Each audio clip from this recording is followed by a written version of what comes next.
I know thy works, and tribulation, and poverty, but thou art rich.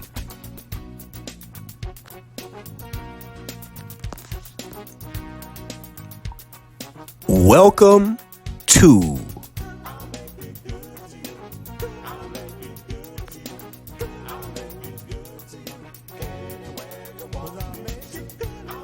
the Black Excellence and Abundance Channel.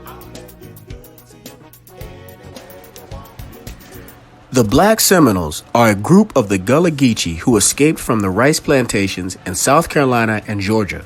They built their own settlements on the Florida frontier, fought a series of wars for over a 100-year period to preserve their freedom, and were scattered across North America. They have played a significant role in the emancipation of the slaves, but have never received the recognition they deserve.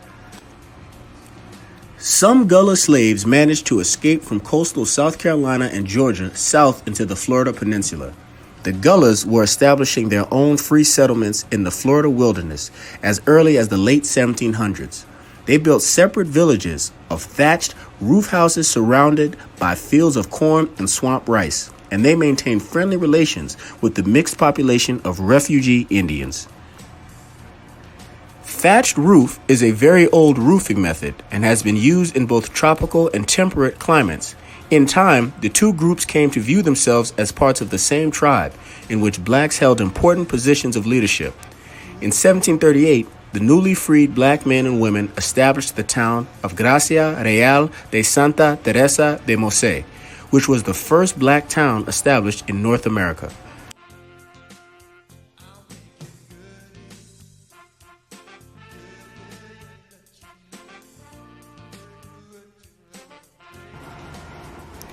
This black land was a place the slaves would escape to have their own land and a place to have military training. Although they were not given credit for it, the so-called Indian War was actually the Gullah Wars. The Gullahs were physically more suited to the tropical climate and possessed an indispensable knowledge of tropical agriculture, and without their assistance, the Indians would not have been able to cope effectively with the Florida environment. There were skirmishes in 1812 and 1816. In 1818, General Andrew Jackson led an American army into Florida to claim it for the United States, and a war finally erupted. The blacks and Indians fought side by side in a desperate struggle to stop the American advance. In 1835, the Second Seminole War broke out, and this full-scale guerrilla war would last for 6 years and claim the lives of 1,500 American soldiers. The Black Seminoles waged the fiercest resistance as they feared that capture or surrender meant death or return to slavery. And they were more adept at living and fighting in the jungles than their Indian comrades. These men were literally fighting for their lives and the lives of their families and friends. They were true freedom fighters, and they felt like they would die before they went back into captivity. Two of the great leaders of note of these wars is Osceola and John Horse. In addition to aiding the natives in their fight, Black Seminoles recruited plantation slaves to rebellion at the start of the war. Together, these forces were responsible for the destruction of 21 sugar plantations from Christmas Day, December 25th, 1835, through the summer of 1836. They scared the daylights out of the plantation owners and those who sought to continue to oppress them. They were very instrumental in ending slavery.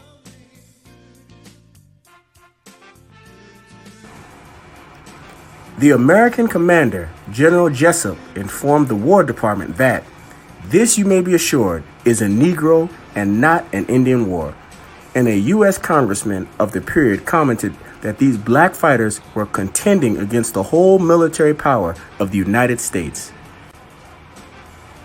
When the Army finally captured the Black Seminoles, officers refused to return them to slavery.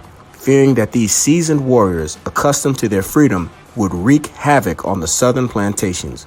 In 1842, the Army forcibly removed them, along with their Indian comrades, to Indian Territory, now Oklahoma, in the unsettled West.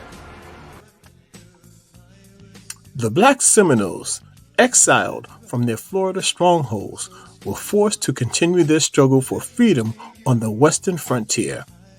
In Oklahoma, the government attempted to put them under the authority of the Creek Indian slave owners who tried to curb their freedom, and white slave traders came at night to kidnap their women and children.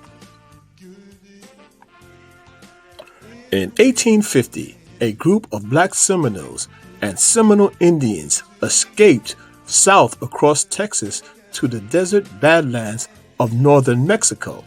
They established a free settlement and, as in Florida, began to attract runaway slaves from across the border. We are always taught that blacks enslaved in this country fled north for freedom. However, very rarely do we hear that they also fled south, as far as Mexico. In 1855, a heavily armed band of Texas Rangers rode into Mexico to destroy the Seminole settlement, but they got a rude awakening when they were stopped in their tracks by the Black Seminoles and forced back into the U.S. Many of the Geechees returned to Oklahoma, and some of the Black Seminoles remained in Mexico, fighting constantly to protect their settlement from outside forces. The descendants of the Black Seminoles remain in Mexico to this day.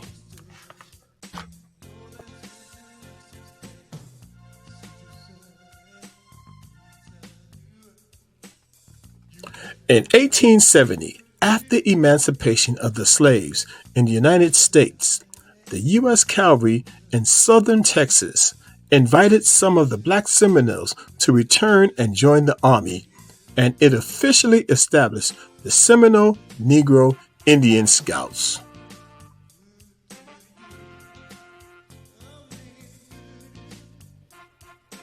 In 1875, 3 of the Scouts won the Congressional Medal of Honor, America's highest military decoration, in a single engagement. The Black Seminoles had fled the rice plantations, built their own free settlements in Florida wilderness, and then fought almost continuously for over 100 years to preserve their freedom.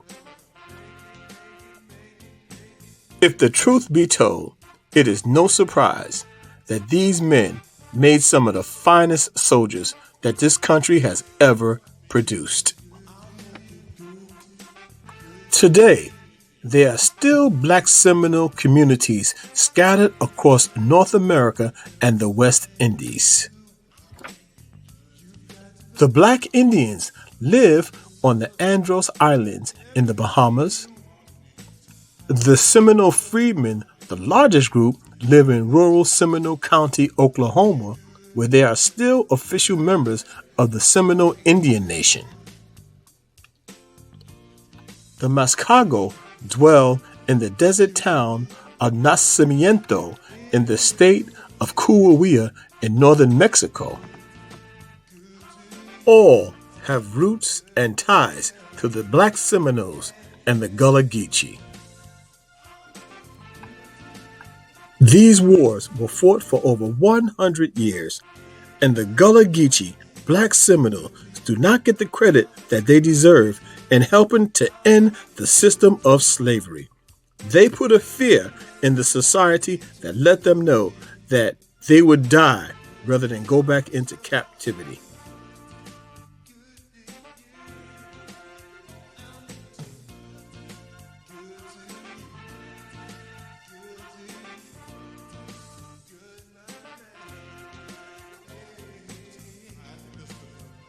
The Black Excellence and Abundance Channel, where Black history is every day.